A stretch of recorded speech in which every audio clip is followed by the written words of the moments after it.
Siapa di sini yang ngekos dan kosan kalian ini termasuk murah atau normal-normal aja nih harganya? Kalau kosan kalian murah dan dapat fasilitas komplit, hati-hati lu. Kenapa? Karena cerita kali ini berhubungan dengan itu. Dia dapat kosan murah, fasilitas komplit, tapi hampir jadi tumbal ibu kos sendiri. Kita sebut saja tokoh utama dalam cerita ini Budi. Jadi si Budi waktu maba ini dapat kosan murah banget, harganya cuma 450.000 sebulan. Udah dapat spring bed, kipas, bantal guling, karpet, meja kursi belajar, lemari, air, listrik, dan juga free wifi.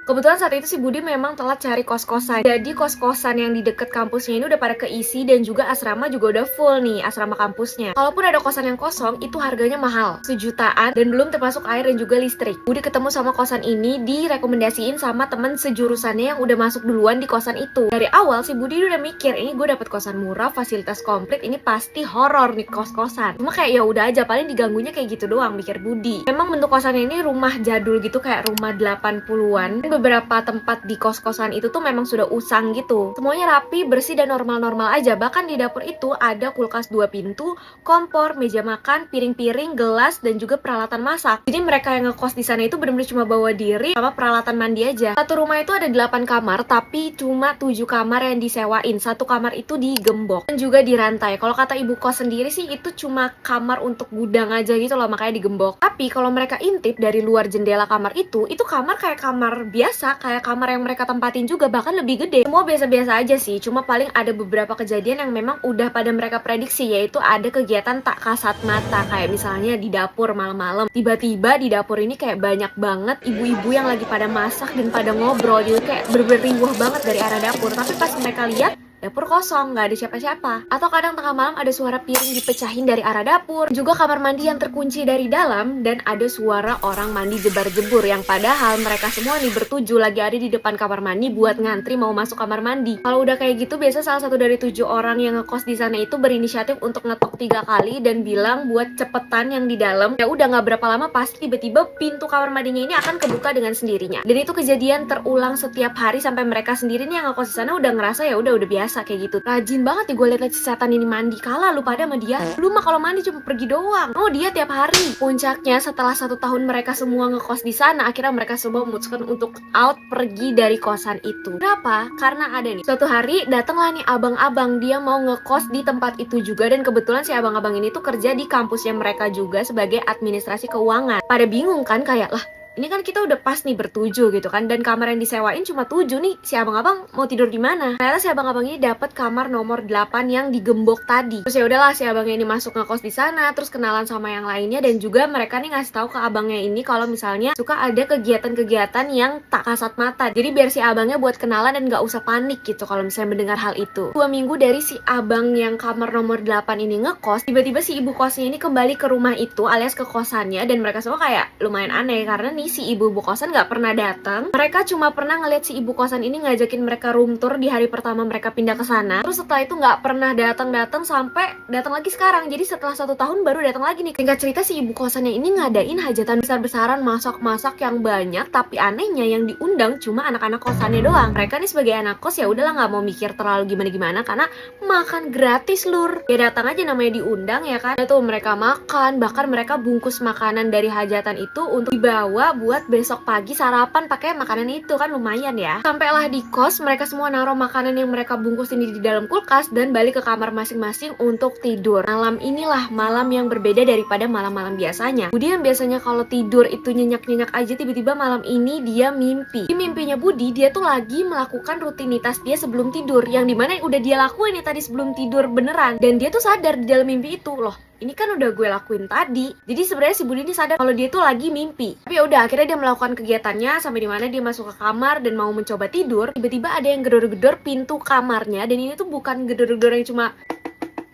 tapi yang bener-bener kenceng banget kayak mau ngedobrak pintu. Kaget lah kan si Budi, buset apa nih? Si Budi ini takut, jadi dia langsung ngumpet di dalam lemarinya. Tak lama dia ngumpet di dalam lemari sambil menahan napas biar nggak ketahuan, tiba-tiba pintu kamarnya ini bisa kebuka. Budi ini cuma bisa ngedenger suara langkah kaki yang berat dan juga dengusan nafas yang berat yang lagi berkeliling di kamarnya Budi. Nggak lama sesosok itu nih ngomong, "Gimana ya yang satunya lagi?" Budi bener-bener deg-degan banget karena dia nggak tahu ini sesosok ini manusia kah atau apa. Budi ini ngerasa di dalam lemari tuh dia udah lama banget, cuma si sosok yang ada di luar ini tuh terus-terusan ngiter-ngiter di kamarnya terus, nggak keluar-keluar nih. Tiba-tiba hening, bener-bener hening banget, bahkan sampai Budi ini bisa mendengar suara detak jantungnya sendiri. Sekitar 10 menitan itu masih hening dan Budi masih nggak berani untuk keluar dari lemari. Saking takutnya Budi tuh sampai mikir, gue nggak mau keluar dari lemari sampai gue kebangun karena azan subuh. Maksudnya kebangun dari mimpi gitu. Soalnya si Budi dari tadi mencoba untuk bangun pun dia nggak bisa. Sambil mikirin bahwa semoga dia bisa kebangun nih nanti pas azan subuh. Tiba-tiba Budi dikagetkan dengan suara nyaring dari sesosok yang ada di luar lemarinya itu. Dia teriak bilang, Mana satunya lagi? wah udah gak karuan di situ takutnya Budi. Dia mau teriak juga nggak bisa. Jadi dia bener-bener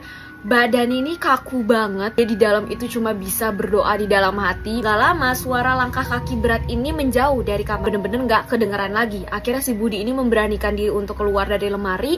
Dan bener aja udah gak ada siapa-siapa. Dia langsung nutup pintu dan ngunci pintu. Kemudian Budi ini balik lagi ke dalam lemari sambil berdoa lagi semoga dia bisa bangun dari mimpi itu. Bener akhirnya dia kebangun karena dengar suara azan subuh. Pas sholat, keluarlah Budi dari kamar karena mau nyiapin sarapan. Buka kulkas, makanan yang Budi bawa dan juga teman-teman kosannya ini bawa semuanya bener-bener busuk banget, kayak udah ditinggal berminggu-minggu. Akhirnya Budi memutuskan untuk ngebuang-buangin dan juga bersihin si kulkas itu karena bener-bener sebau itu. Pas Budi lagi bersihin kulkas, satu persatu teman kosannya ini akhirnya bangun dan yang paling terakhir bangun tuh adalah si abang alias kamar yang nomor 8 ini. Budi ngeliatin muka mereka ini bener-bener semuanya kayak mayat hidup. Ditanyalah kan kenapa? Ternyata mereka semua juga sama memimpikan hal yang sama persis kayak Budi alamin. Jadi dari 8 orang yang kos di sana, 6 ini nggak ngeliat wujud dari si sesosok yang tinggi itu.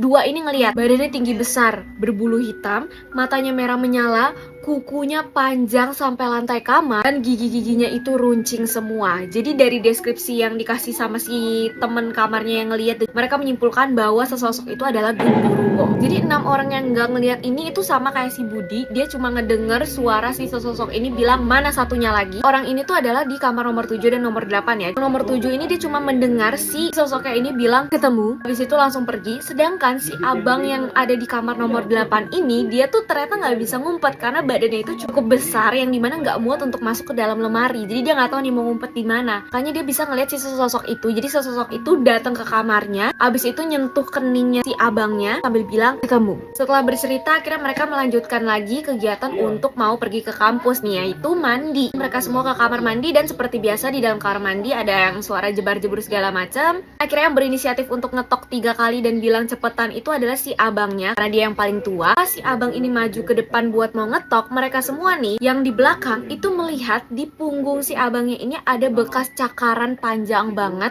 tapi cakarannya tuh nggak berdarah, jadi kayak cakaran udah lama, udah samar yang pengen sembuh gitu. Mereka semua akhirnya nanya ke si abangnya dan si abangnya juga kaget kayak gue nggak tahu ini kenapa juga. Setelah kegiatan seharian selesai, mereka semua kembali lagi ke kosan dan pada saat malam kamar nomor 7 dan kamar nomor 8 itu tiba-tiba demam. Sampai tengah malam itu tiba-tiba si Budi ini mendengar teriakan dari kamar nomor 7 dan nomor 8 yang pas dicek ternyata mereka ini udah guling-guling di bawah, teriak kesakitan, kepala pusing segala macam, bener-bener gak karuan. Nah anak-anak kos yang lain juga bingung kan mau ngapain, gak tahu. Akhirnya mereka panggil warga-warga sekitar, juga salah satu yang paham agama alias ustadz lah gitu untuk ngebaca-baca doa dan ngerukiah mereka berdua lah. Salah satu dari anak-anak kosan yang lain ini diminta untuk menghubungi keluarga dari kamar nomor 7 dan juga nomor 8. Udah akhirnya keluarga dari nomor 7 dan nomor 8 ini datang menjemput, abis itu dibawa dari kosan itu. Seseorang yang ngebantuin mereka tadi yang baca doa dan ngerukiah itu akhirnya bilang nih ke mereka, mending kalian cepet pergi dari kosan ini karena hidup kalian ini nggak aman di sini. Pas si bapak ngomong ke mereka ini, si Budi ini sempat ngelirik ke arah ibu kosannya. Si ibu kosannya ini lagi melihat mereka dengan tatapan kebencian.